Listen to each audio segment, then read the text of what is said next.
Hello everyone. हम पढ़ रहे थे क्लास 6 की साइंस का चैप्टर जिसका नाम है चेंजेस अराउंड अस। काफ़ी इंटरेस्टिंग सा चैप्टर है ये। चेंजेस अराउंड अस में हमने पढ़ा था कि हमारी रोज़मर्रा की जो ज़िंदगी में उसमें कैसे जो बदलाव आते हैं उसके बारे में पढ़ा था। हमने पीछे टॉपिक छोड़ा था कि जो ट्रेन है, ट्रेन के जो पटरियाँ हैं उनमें गैप क्यों होते हैं उसके बारे में पढ़ा था। कंट्रैक्शन और एक्सपेंशन के बारे में पढ़ा था। एक्सपेंशन यानी जो गर्मी की वजह से, हीट की वजह से जब कोई भी जो मटेरियल है या मेटल है उसमें बदलाव आते हैं, मतलब वो फैलने लगते हैं, तो उसको एक्सपेंशन बोलते हैं। कंट्रैक्शन में भी बदलाव आते हैं, मगर इसमें जो मेटल है या कोई ऐसा ऑब्जेक्ट यानी प्लास्टिक हो, चाहे प्लास्टिक ही क्यों ना हो, उसमें भी बदलाव आते हैं। क्या होता है? कंट्रैक्ट होता है। आप देखते हो जब हीट होती है तो प्लास्टिक फैल जाता है। जब वो होता है, जब सर्दी होती है तो प्लास्टिक सिकुड़ सा जाता है और वो काफ़ी हार्ड हो जाता है। वहीं जो हीट की वजह से वो नरम हो जाता है। आपने ये देखा ही होगा। आप जब घर पे भी तो आप देखते हो कि जब घर पे आप तार लगाते हो, उनमें बिजली की तार देके उसको जलाते क्यों हो? अगर वो ऐसे जलाते क्यों हैं? ताकि वो सॉफ्ट हो जाए और हम उसको आराम से काट पाए। आप देखते हो आपके फादर या आपके कोई घर पे बड़े हैं, जब कोई तार वार जोड़ते हैं तो वो उसको थोड़ा हीट करते हैं मोमबत्ती पर रख के या माचिस से, ताकि वो जो हीट से वो जो उसके ऊपर जो लेयर है प्लास्टिक की वो नरम हो जाए और वो तार काट सके। तो ये फ़र्क पड़ता है। ठीक है, तो ये एक्सपेंशन और कंट्रैक्शन का आपको मैंने डिफरेंस बताया था। तो हाँ, आज हम उसके आगे पढ़ेंगे जिसका नाम है, जो काफ़ी इंटरेस्टिंग है ये भी, ये आप रोज़ देखते हो, changing a substance by mixing. मतलब एक किसी भी चीज़ में बदलाव करना। अभी तक हमने पढ़ा था हीट की वजह से या सर्दी की वजह से बदलाव होते हैं। आज हम पढ़ेंगे किसकी वजह से? कुछ चीज़ें मिक्स करने से। मिक्स करेंगे कुछ चीज़ें तो उसकी वजह से बदलाव। In this process small cont sorry process of making curd. Process of making curd यानी दही कैसे बनाते हैं। दही दही आपने सुना ही होगा घर पे, दही कैसे बनाते हैं। तो ये भी एक, हम कुछ चीज़ मिलाते तभी आके, आपको पता है। In this process a small quantity of curd is mixed with some warm milk. तो इसमें क्या करते हैं, एक थोड़ा सा दही मिला देते हैं, किसमें?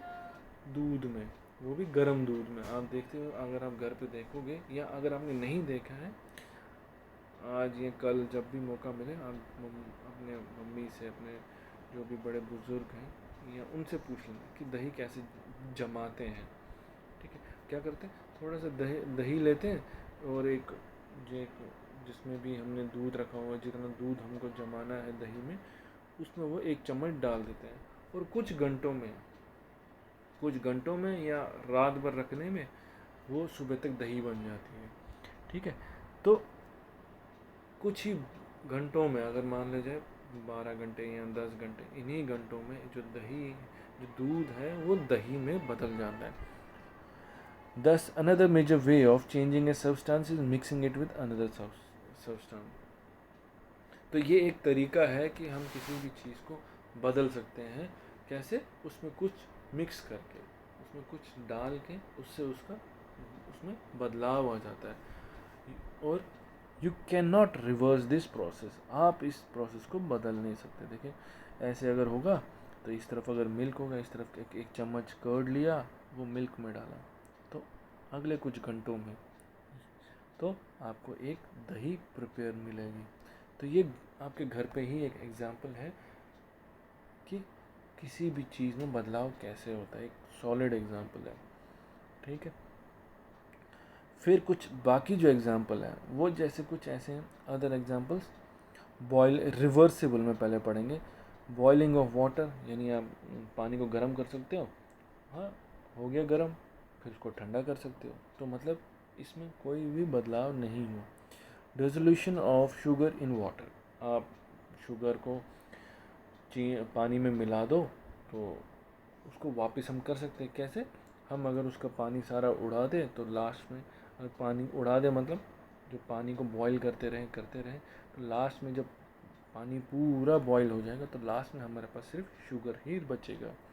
मेल्टिंग ऑफ आइस क्यूब्स, इसकी एग्जांपल मैंने आपको पहले ही बताया कि जब बर्फ़ के जो पीस हैं उनको पिघला देंगे तो वापस हम उसको जमा सकते हैं। मेल्टिंग ऑफ बटर, मक्खन आप देखते हो कि जब थोड़ी गर्मी आती है वो पिघलने लगती है, जब सर्दियों में क्या हो जाता है वो पत्थर की जैसे सॉलिड हो गई होती है, तो वो भी एक रिवर्सिबल चेंज है। हम उसको लिक्विड, या आप घर पे देखते हो नारियल तेल, सर्दियों में बहुत दिक्कत होती है, जैसे नारियल तेल बना लाते हैं तो हम बोलते हैं कि यार इसका कोई फ़ायदा नहीं है, ये जम गया होगा, हमें फिर चम्मच से निकालना पड़ता है।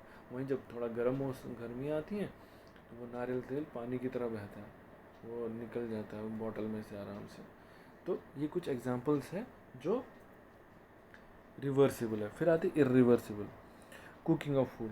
आप खाना बना लेते हो कि पता चला वो आप वापस बना नहीं सकते। अब मान लो आपने कुछ सब्ज़ी बनाई, पका दी, अब वापस उसको खेत में ले जाके नहीं रख सकते हो ना, तो ये एक इरिवर्सिबल है। बर्निंग ऑफ फूड, लकड़ी जलाते हैं, लकड़ी जल गई, राख बन गई, फिर हम वापस उसकी लकड़ी नहीं बना सकते, कोई है ही नहीं। आप देखो, आप जो कोयला बनाते हो, कोयला जब जल जाता है वापस उसको लकड़ी बना सकते हो? नहीं। राइपनिंग ऑफ फ्रूट्स, अब जैसे एक बार आपके जैसे सेब होता है, सेब जब पक जाता है हम उसको वापस कच्चा कर सकते हैं? नहीं कर सकते। तो ये भी इरिवर्सिबल चेंज है। चॉपिंग ऑफ वुड, यानी लकड़ी काटना, अगर आप देखते हो लकड़ी कट गई या पेड़ कट गया, क्या हम उसको वापस जोड़ सकते हैं और उसको वापस पेड़ बना सकते हैं? नहीं बना सकते। एक साइकिल है यहाँ पे जो मैं आपको, ये मैंने इसलिए रखा है ताकि मैं आपको थोड़ा बहुत डिटेल में समझाऊँ। मतलब ये ऐसे साइकिल चलता रहता है। ये देखो, ये बर्फ़ है, बर्फ़ पिघल के क्या बना? पानी। पानी क्या बना? पानी को थोड़ा सा हीट मिला, ये इवापोरेट हो गया, ये बादल बन गए। बादल बन के फिर बारिश हुई या बर्फ़ गिरी तो ये बर्फ़ की कंडीशन में आ गया। और ये जो सब है ये रिवर्सिबल भी है। यहाँ से अगर कंडेंसेशन हुआ, ये बारिश हुई, ये जमा दिया, बर्फ़ बन गया, फिर बर्फ़ सब्लिमेशन इधर डिपोजिशन हुआ, ये वापस बादल बन गया। तो ये सब बदलाव होते रहते हैं हमारे रोज़मर्रा की ज़िंदगी में। ऐसी लाखों चीज़ें हैं जिसमें बदलाव आते हैं, कई बार हम नोटिस करते हैं, कई बार नहीं करते हैं। तो ये जो सब है, आप अगर आप घर जाओगे, घर के आसपास देखोगे तो काफ़ी बदलाव होते हैं। आपके कोई कल को कोई पेड़ छोटा होता है वो बड़ा हो गया कुछ दिनों में, पेड़ कोई बड़ा सा था कल को वो टूट के गिर गया, तो वो भी एक बदलाव है। ठीक है, आपके वहाँ पे कल कोई स्कूल नहीं था और कुछ ही महीनों में वहाँ पे एक स्कूल बन गया या अस्पताल बन गया, तो ये भी बदलावों में ही आते हैं। कुछ नेचुरल होते हैं, कुछ मैन मेड, कुछ या केमिकली होते हैं या फोर्स से किया जाता है। तो ये सब बदलाव होते हैं। या जैसे दूध से पनीर बनाया जाता है, वो भी एक बदलाव है। दूध से दही बनाया जाता है, ये सब बदलाव है। तो ये हमारे आसपास में, हमारे इर्द गिर्द ये सब चीज़ें होती रहती हैं। उम्मीद करता हूँ आपको ये मेरा चैप्टर अच्छे से समझ आया होगा। कोई भी सवाल, कुछ भी परेशानी हो तो प्लीज़ मुझे बता दीजिए, मैं आपकी हेल्प करने को तैयार हूँ। Thank you so much.